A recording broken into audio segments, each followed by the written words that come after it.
Moving on, a continuous fall in economy, an army which meddles in civilian affairs or can take over the elected government at any time. This all topped by the political leaders who remain busy managing their own mess. Pakistan's people now face a dilemma of life and death. Left with either fleeing from their homelands for a better future, picking up arms to express their aggression, or giving up against the country's problems and suffering. Let's delve into this. Walking for miles while from one side of the border to another now remains the last option for many people living in Pakistan who see no hope of a bright future in Pakistan. These individuals now have no option but to leave their homeland and migrate illegally to Europe after paying loads of money to illegal human traffickers. All while knowing that the promises made by agents or the human traffickers of ensuring a safe travel across borders is nothing more than a bluff. Even today, hundreds of individuals that flee Pakistan never reach their desired destinations alive. The worst phase of the country's illegal migration network was revealed when a fishing boat carrying more than 700 illegal migrants in Greece sank this year. The fishing trawler carried more than 300 Pakistanis who had left their homelands but never reached their destinations. As the spread of terrorism and an unstable government, which is frequently overthrown by military coups, give them no hope for the future.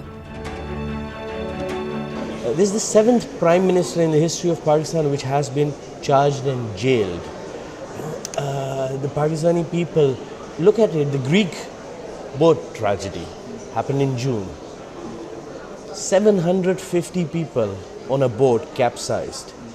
300 of them Pakistanis, 135 of them from Pakistan administered Jammu and Kashmir.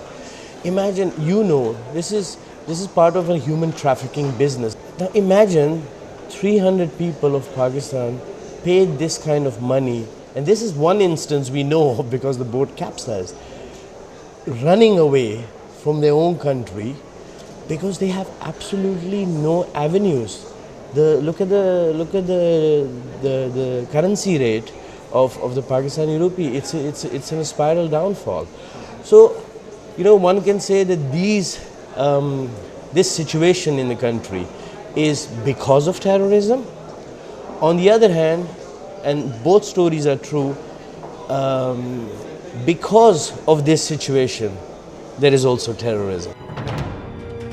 Pakistan-bred terrorism is not only a global challenge but is also making the life of its people miserable.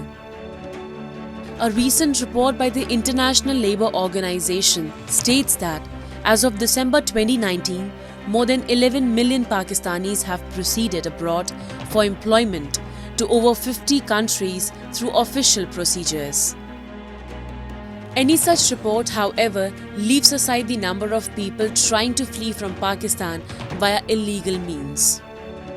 Terrorism, a problem which was created by Pakistan as a state policy, remains supported and is harbored over time by security agencies for a long time.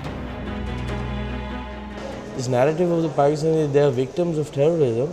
I, to a certain extent, do buy that common, normal people of Pakistan are victim of terrorism.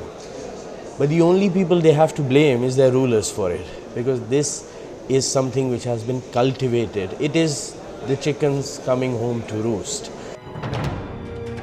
Pakistan has never refrained from its old habits of supporting and harboring terrorism. Terrorists like Masood Azhar, Hafiz Saeed, Sajid Mir, Abdul Rahman Makki, who are at the top of FBI's most wanted list, still enjoy the protection of the Pakistani army and the inter-services intelligence. Even when numerous proofs of them being involved in numerous blasts have been supplied. Pakistan, even in the past, has a track record of creating problems of terrorism for itself and its people, ultimately using brutal force when the general public tries to resist. All while their political leadership is busy making sure they remain safe or in power and are able to use the public for their own interests. This is Pakistan's Frankenstein's monster. They created them, they sponsored them, they harbored them, they trained them. At some point of time, this monster will turn its back on you. Pakistan will not eradicate terrorism. What Pakistan will do, if the TTP is fighting the Pakistani state, they will support another terrorist group to fight the TTP. And if that group becomes rogue, like it happened in Kashmir, JKLF was supported by the Pakistanis. Ostensibly, JKLF had this kind of independent, secular, kind of wanted to have that outfit. While the JKLF of the 90s, or the late 80s, was absolutely not a secular group or a pro-nationalist group. So what happened? In order to counter the JKLF, the Hizbul Mujahideen was created. In order to counter the Hizbul Mujahideen, the Lashkar was created. Then the Jaish-e-Mohammed was created. The same is going to happen here. Inevitably, the people of Pakistan now suffer at the hands of their regime and their army. They see no hope of a life of prosperity and safety.